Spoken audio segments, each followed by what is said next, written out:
everyone, welcome back to the bunker. It's time once again for some You Made Me Watch, and this time you made me watch Die Hard. Yeah, Die Hard, the original 1988 action thriller classic. This was requested by John Matthew McClane, so I have to assume, on Patreon, so I have to assume that based on that name, he's either a big giant Die Hard fan, a Die Hard fan, as it were, and he just had to hear me talk about this movie, and that's why he calls himself that, because he's a big Die Hard fan, or that's his actual name, and this pick was just totally obligatory. I don't know if John McClane in canon, if his middle name is Matthew, because I don't know the sequels that well, and I haven't watched them in a long time. So maybe, or maybe that's this guy's actual name. At any rate, thanks a bunch for the request. It is time for yet another movie I have seen before on You Made Me Watch. For a long time, I only did movies that I'd never seen before. Not because I didn't allow this, but because nobody had done it, and now I've done a few.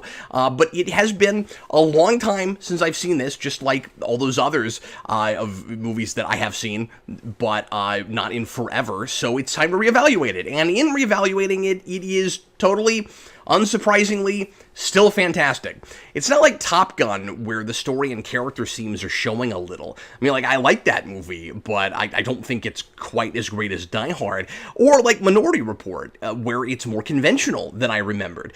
Die Hard is exactly the engaging, entertaining, suspenseful, energetic, deliberately paced, artistically filmed classic I remember, but it also managed to surprise me constantly. For whatever reason, I didn't see this one at all growing up, even as a teenager. I know it's rated R, but I mean, I saw stuff like Terminator 2 at 9 or 10 years old, and so I've seen it only a couple times, and there's so much going on in characterization and thematically, so much more than I remembered, or maybe than I even realized.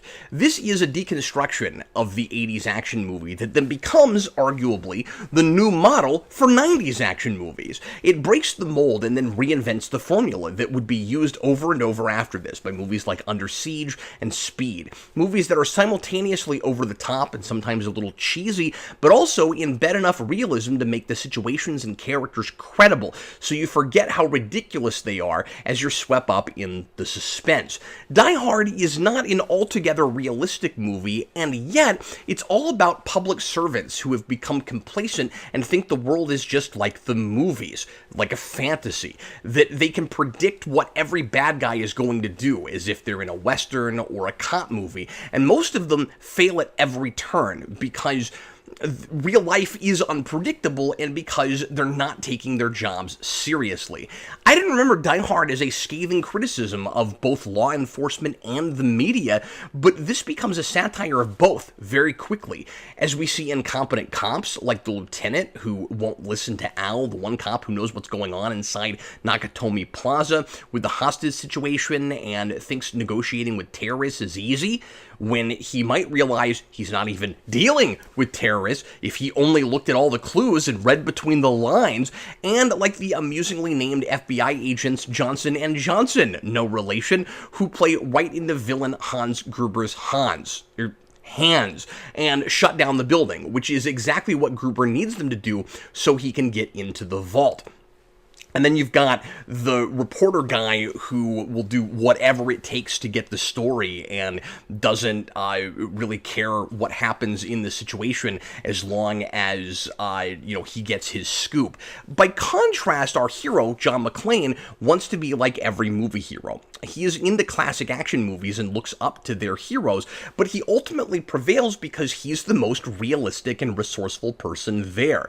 He knows it's not always like it is in the movies, and he doesn't underestimate his enemy. He understands very quickly that Gruber is deceiving everyone by playing on their expectations and maybe also their fears, not only based on the oversimplified nature of movie villains, but also whatever scary thing is in the news right now. A little like the way Aldrich Killian creates the Mandarin to take advantage of society's fear of Middle Eastern terrorism post 9/11, and I wonder if this was at all an influence on that. After all, Black was also making kind of envelope-pushing action movies around this time with Lethal Weapon.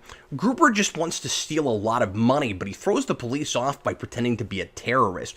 McClane sees through that and tries to get to the bottom of what Gruber is really after. He also realizes that Gruber can't be reasoned with and doesn't care at all about the lives of the hostages because he has no ideology. He's willing to do whatever it takes to get what he wants. And so again, while just using his common sense based on his own experiences, and of course he's kind of an obsessed New York cop who refuses to move with his wife, and that's why they're kind of on the outs, because he wants so badly to stay where he is and stamp out crime in New York. There's kind of a question toward the beginning about how much of it is really that or how much he just kind of wants control over his relationship, and there's maybe a bit of both, but throughout you start to find more and more that he's just really good at his job and really cares about helping people. So he wants to do that job rather than doing the bureaucratic job of going through the motions and playing it safe. He becomes a new modern movie action hero and archetype in his own right. That's not to say some action movies at the time weren't more realistic than others, and that every movie before Die Hard fell into the same formula. But what is impressive about this is how it manages to be a standard, recognizable thriller while subverting it at the same time and pushing some envelopes. I never thought of this as a deconstruction before, and that's what really caught my attention this time around, as did the almost real-time nature of the structure and pacing. It's practically 24 before 24. The movie is just over 2 hours, methodically paced to build suspense and allow the world to live and breathe. It feels like it probably spans about the same amount of time. Some time maybe passes between John leaving the airport and getting to the plaza, but after that, you could about turn on the 24 clock and let it count down. It might as well be a 24 movie, which is fun because over a decade before that show, it does a similar thing, but actually isn't about terrorism, but its villain pretends like it is. So if this were somehow an episode of 24, it would subvert the normal formula of that show. I kind of wish Jack Bauer had run up against something like this, but then it probably would have just looked like a ripoff of Die Hard. And B, its hero puts up with a ton of punishment and barely makes it out alive, but never has to torture anyone for information. I never thought of Die Hard as an influence on 24, but I saw a lot of that on this viewing, and I realized a lot of other movies have tried a similar thing, where the conflict takes place over a short period of time and almost exclusively in one location, like Phone Booth, which incidentally also has Kiefer Sutherland from 24. There are a zillion reasons this movie is not only considered one of the great action thrillers of all time, I think to some the great action thriller, but also stands the test of time. It really holds up. One of them is the colorful cast of characters. I had forgotten, by the way, how funny the limo driver is. He is an absolute hoot all the way throughout. Really good comedic, a really good comic relief kind of character in a movie where everybody, for the most part, has some kind of levity to bring to the situation. Obviously, Bruce Willis is acting his heart and soul out, and when you see movies where later on where he's kind of phoning it in, you can really tell when he doesn't want to be there, in contrast to Die Hard. I'm also surprised by just how young he looks in this picture. It really is true how men get more distinguished with age, because he's got such a baby face here. He is just plain likable in this movie, despite all the mistakes he makes. He's messed up his marriage, and he doesn't get through this ordeal squeaky clean. He sometimes blames himself for not getting to someone in time that he can't save. I mean, he has a particular kind of arrogance when he's with other people, but by himself, he's very self-critical. He's constantly a little too hard on himself, and that actually kind of makes him more endearing to me. He diffuses tense situations with humor. He clearly cares about doing right by his wife, and he deeply cares about preserving human life. He's a simple guy, a very Captain Kirk kind of personality, I think, but there seems to be a layered human being inside him. I'm surprised I like all the moments where he talks to himself. That can read forced in a movie, like he's just doing that to give the audience information because he doesn't have anyone to talk to, but here, it watches like he's trying to keep himself sane. There's a little bit of kind of an Arkham Asylum thing here where he's by himself having to traverse this building, and this huge massive building where anything could come after him at any turn, and it would be really easy for him to lose himself and give up. And smartly, he is eventually given someone to talk to in Al, one of the great sidekick cops, who he never has any screen time with until the end, and who John builds a wonderful bond with just over a walkie-talkie. It's kind of like Kirk and Khan in Wrath of Khan, except with a friendship dynamic instead of an antagonistic one. When they finally meet, it's like they've known each other forever, and there's never been a more earned slow-motion reunion or hug on screen. It doesn't read especially character-driven until it's all said and done. I'm liking these people because they feel real, and I get the sense they have some dimension, but what I'm supposed to really be taken in by until I get to the end is the tension in the Homerian descent into hell. Can McClane keep Gruber from getting his detonator? And how many hostages will Gruber murder before this is all said and done? How many ways will the cops and the media make McClane's job harder for him? How much blood will McClane lose, and how much glass will he have to step on his bare feet? That's the big thing that always stuck with me, by the way, and it makes the stakes feel so real and gives a sense of authenticity to the violence. Watch this back-to-back with Home Alone. I bet it's fascinating. Two violent Christmas movies, one about a kid protecting his home from thieves, the other about a cop protecting hostages in an office building from thieves. One is a satire of the modern family and child neglect, and the other is a satire of modern inept government and law enforcement. One is cartoony with its violence, and the other relatively believable. But maybe both are set at Christmas to remind us of the spirit of giving, how selfish people can be, and how easy it is to lose ourselves in the mundane hustle and bustle of everyday life.